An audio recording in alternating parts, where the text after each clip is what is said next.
इसलिए नबी इस्लाम ने कहा कि उनका मसीह असल में दज्जाल है, क्योंकि करेगा वो यही काम किनके लिए? यहूदियों के लिए। अब आपको एक अंदर की बात बताऊं जो आपको कहीं नहीं मिलेगी लिटरेचर में, स्पेशली कन्वेंशनल लिटरेचर में, ये यहूदी लिटरेचर में मिलेगी आपको। इनके पास हज़रत मूसा के पास एक गिफ्ट में, और मूसा के टाइम पे ताबूत सकीना था, द आर्क ऑफ कॉवेनेंट, उसके थ्रू ये कहानी चल सकती थी, होती भी थी। इन्होंने पूरी दुनिया को फतह कर दिया था। उस आर्क ऑफ द कॉवेनेंट के पीछे मेजर लड़ाई, यहाँ तक इनकी आपस में लड़ाई हो गई थी। 6 और 6 कबीले बट गए थे आपस में, और आपस में आर्क ऑफ द कॉवेनेंट के पीछे। सलमान ने फिर आर्क ऑफ द कॉवेनेंट किधर कर दी थी, आज तक नहीं मिली। किसी का गैस है इथियोपिया के क्रिश्चियंस के पास है, किसी का गैस है कि वो मस्जिद अक्सा के तह में कहीं पे है, वहाँ पे वो ढूंढ रहे हैं। ऐसा कुछ नहीं है कि हमें पता हो कि किधर है वो, मगर वो ये एबनॉर्मल इवेंट करती थी, वो टेक्नोलॉजी थी इनके पास। यहाँ तक लिखते हैं ये खुद कि ताबूत के अंदर से लाइट निकलती थी और आर्मी को एक आर्क बना के आर्मी के ऊपर जाके आग बरसा देती थी, वो लाइट से वो जल जाते थे। इतनी हाई एनर्जी की बीम थी वो आर्क ऑफ द कॉवेनेंट। और सिर्फ हज़रत मूसा के पास वो इल्म था कि इसके पास भी जाऊंगा, वरना लोग इसके पास भी जाते थे तो रेडिएशन से ख़त्म हो जाते थे। ये मैं नहीं लिख रहा हूँ, ये मेरी कोई क्या साइंटिफिक नहीं है ये बात, साइंस की साइंसदानों ने लिखी, ये यहूदियों ने खुद अपने बारे में लिखा हुआ है कि उसके पास भी नहीं जा सकते थे। सिर्फ मूसा अलैहिस्सलाम को पता था कि इसको इस्तेमाल में कैसे लेके आना है, या फिर अंबिया को, जो बनी इसराइल के अंबिया गुजरे हैं। ये वाले लोग हैं जो ऐसी टेक्नोलॉजी का हिले में हैं अपने साइकोलॉजी में, वो वेट करें ऐसे मसीहा का जो इस तरह के काम कर सकता हो कि एक दिन साल करता हो। उसके लिए मुसलमानों को बताया गया, ये लोग तुम्हारा उसका तोड़, हम एक दिन 300 साल करके दिखाते हैं, तुम्हें करके दिखाया भी है। अभी आगे पढ़ें, आपको पता चले मैं क्यों इस बारे में ज़्यादा तफसील कर रहा हूँ। मैं चांस नहीं लेना चाह रहा हूँ कि हम भी गुजर जाएं बस, कि हाँ एक थ्योरी की थी, नहीं, ये अल्लाह की आयतें हैं, थ्योरी नहीं। थ्योरी क्या है? आयत को और किस किस तरीके से समझने की एक थ्योरी है, वरना आयत एज इज लॉ है। ये आयत अल्लाह की कसम लॉ है, अपने बच्चों को लॉ की तरह ही बताएं, वरना दज्जाल, अब असली दज्जाल क्या, आम से किसी गली मोहल्ले के दज्जाल के भी ताबे आ जाएंगे जो आए हुए हम। सबसे बड़ा दज्जाल तो मुसलमान खुद है जो इन आयतों को छुपा के बैठा हुआ है। इससे बड़ा धोखा कोई हो सकता है कि इतनी बड़ी टेक्नोलॉजी अल्लाह दे रहे हैं और टैंक हमारे पास है और घर में बच्चों को बता रहा हूँ ये लो पिस्तौल की गोली। उसने पिस्तौल की गोली से क्या मारना है? वो पिस्तौल की गोली भी नहीं है, छरे हैं, छरे। जिस तरीके से हमें प्रेजेंट हुआ है, आज तक किसको पता था सूरह काफ में चीज़ें? क्यों नहीं पूछते हम कि नबी इस्लाम ने इतनी बड़ी हदीस हमें बताई है कि दज्जाल जो हज़रत नूह से लेके आज तक सारे नबी इस्लाम तक दज्जाल के फितने की इतनी बड़ी वार्निंग देते रहे हैं, उसके पीछे सिर्फ एक हथियार है, सूरह काफ। और किसी को पता ही नहीं है कि सूरह काफ क्या है। पूछ लें किसी से भी मुसलमान से, जितना मर्जी, जो मर्जी लंबी दाढ़ी वाला हो, कितनी मोटी किताबों के ऊपर बैठा हो, पूछें अच्छा सूरह काफ का काम दज्जाल से तो बता दें, मुझे बताना अगर किसी ने आंसर दिया तो। है ही कोई नहीं, बस ये सर्जी खत्म कर दिया, ये क्यूरियोसिटी खत्म कर दी है। इसको ब्रेन वॉशिंग कहते हैं, इसलिए मुसलमान पिस गए हैं।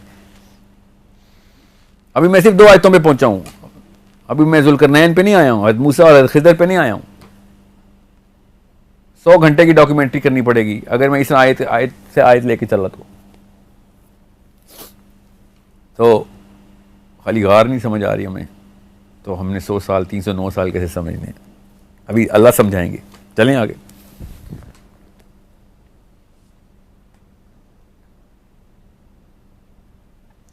तुम इन्हें देखकर ये समझते कि वो जाग रहे हैं, हालांकि वो सोए हुए थे। यहाँ पे देखें, अब मैं क्या कहूँ, अल्लाह अकबर सुम्मा अल्लाह अकबर, कि एक से एक लेवल आगे अल्लाह ताला हमारा ज़हन का क्रॉस करवा रहे हैं।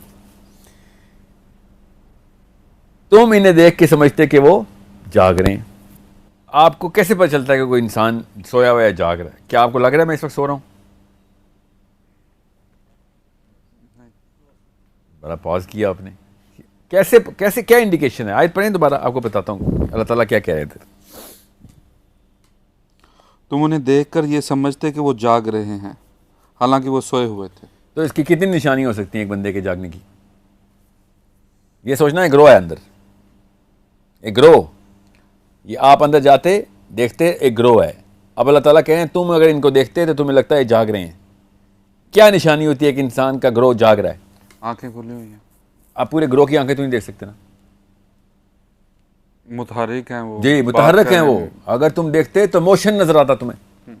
समझ लें, दोनों सिनेरियो ले लेते हैं, और ये दोनों सिनेरियो लेने ज़रूरी हैं, क्योंकि वरना मेरी राय, अपनी राय साबित कर रहा हूँ मैं इधर। समझ लें कि सब लेटे हुए हैं और आंखें खुली हुई हैं, और ये मतलब भी लिया जा सकता है इससे कि अगर तुम वाकई इनको एक एक करके देखते तो तुम्हें लगता है ये जाग रहे हैं। हालांकि अरबी की जो इस्तिलाह है उसमें यही है कि अगर हम इनको जमात के तौर पे देखते तो लगता जाग रहे हैं। इसका मतलब है कि कोई बैठे हैं या मोशन में हैं या कोई चल फिर रहे हैं, ठीक है, या फिर कोई भी हरकत और जुम्बिश है, ठीक है। तो मैं अभी सिर्फ आंखों वाला मतलब लेता हूँ, सबसे आसान मतलब, कि चलें किसी को कोई शक शुबा आए तो कहे यार ये तो आपने खुद ही उनको मोशन में डाल दिया। मोशन भी दिखाता हूँ, अल्लाह ने बताया मोशन क्या है, अभी मोशन आएगा। अभी मैं सबसे वीकर मतलब ले रहा हूँ कि उनकी आंखें खुली हुई हैं, हालांकि वो अल्लाह क्या कह रहे हैं, हालांकि वो सोए हुए हैं। तो हम सोए हुए बंदे को सिर्फ आंखें खुली हों तो हम ये समझते हैं कि वो जाग रहा है। हो सकता है, बिल्कुल हो सकता है, ठीक है। तो ये मिनिमम तरीन मतलब ये है। अब इसका आगे का मतलब ले लेते हैं कि अल्लाह ताला क्यों बता रहे हैं। अल्लाह ताला ने एक एक आयत, एक एक कलमा, एक एक हर्फ चुन के लिखा हुआ कुरान में, याद रखिएगा। ये कैजुअली नहीं बताया हुआ, ये कुछ स्टोरी टेलिंग की किताब नहीं है। ये अल्लाह ताला का कलाम है जो लोहे महफूज में पूरी तरीके से हमारे लिए हिदायत के लिए अल्लाह ताला ने एक आयत यहाँ पे रखी हुई है। कोई कैजुअल ना ले ले कि हाँ बात के तसलसल को कायम रखने के लिए अल्लाह ताला ने बताया। अल्लाह ताला किसी तसलसल का मोहताज नहीं है, ये किसी वजह से यहाँ पे आयत बताई हुई है कि अगर हम उनको देखते तो हमें ये लगता कि वो जाग रहे हैं, मगर वो असल में सो रहे हैं, ठीक है। ये दो मतलब अलग अलग हैं इसके। मैं उनको देखता तो उनकी हालत सोने वाली नहीं थी, और वो किसी भी ऐसी हालत में नहीं थे कि वो जाग रहे हों। इसका मतलब है या तो सूरह ज़ुमर के थ्रू, या उनकी रूह अल्लाह ताला ने सोते हुए, अल्लाह ताला कहते हैं हम रूह कब्ज़ कर लेते हैं सूरह ज़ुमर में। तो वो असल में जिस मर्जी जिस्मानी हालत में थे, रूहें अल्लाह ताला ने उस वक्त कब्ज़ की हुई थी, ठीक है। छोटी मौत, ठीक है। नींद जो है ना वो छोटी मौत, और असल में जो मौत है वो मौतुल कुबरा है, ठीक है। तो अब वो उनके एंगल से मैं अभी नहीं लेता आगे, क्योंकि उन्हीं का एंगल आने वाला है। इस वक्त ये दोनों सिनेरियोज अपने जहन में रखने और आगे चलें। अब आप दोनों सिनेरियोज में बिल्ड करूँगा आपके। तुम उनको देखकर ये समझते कि वो जाग रहे हैं, हालांकि वो सोए हुए थे, और हम उनको दाएं और बाएं करवट दिलवाते रहते थे। जी, अब मोशन तो यहाँ पे अल्लाह ने खुद बता दिया कि अब वो दाएं और बाएं भी मूव कर रहे हैं, करवट। मगर ये याद रखिएगा, दुनिया में कोई भी इंसान ऐसा नहीं है जो सोते हुए एक बंदे को देखे और मैं करवट ले रहा हूँ और आपको ये लगे कि मैं तो जाग रहा हूँ। हर एक को पता है सोते हुए करवट चल रही होती है इंसानों की। ये इस वजह से नहीं मुझे लगना था कि आप जाग रहे हैं क्योंकि आपने करवट ले ली है। बस शर्ते के करवट में एक शर्त डाल दूं मैं कि वो कॉन्स्टेंटली एक खास करवट बार बार ले जा रहे हैं और इतने फ्रीक्वेंट मोशन में हैं कि सोते हुए इंसान ऐसे करवट नहीं लेता, ठीक है। हालांकि मेरे तो इस करवट के लफ्ज़ के ऊपर हज़ार और मतलब निकालने हैं, मगर समझ ले आसान तरीन मतलब लिया कि करवट और फिर दोबारा से मैं इधर जा रहा हूँ, फिर दोबारा जा रहा हूँ और फिर दोबारा इधर से उधर हो रहा हूँ। तब कहीं लगेगा कि यार ये सोया हुआ नहीं है, ये जाग रहा है। ये मतलब एक बिल्कुल एक मुहावरे में लिया मैंने, ठीक है।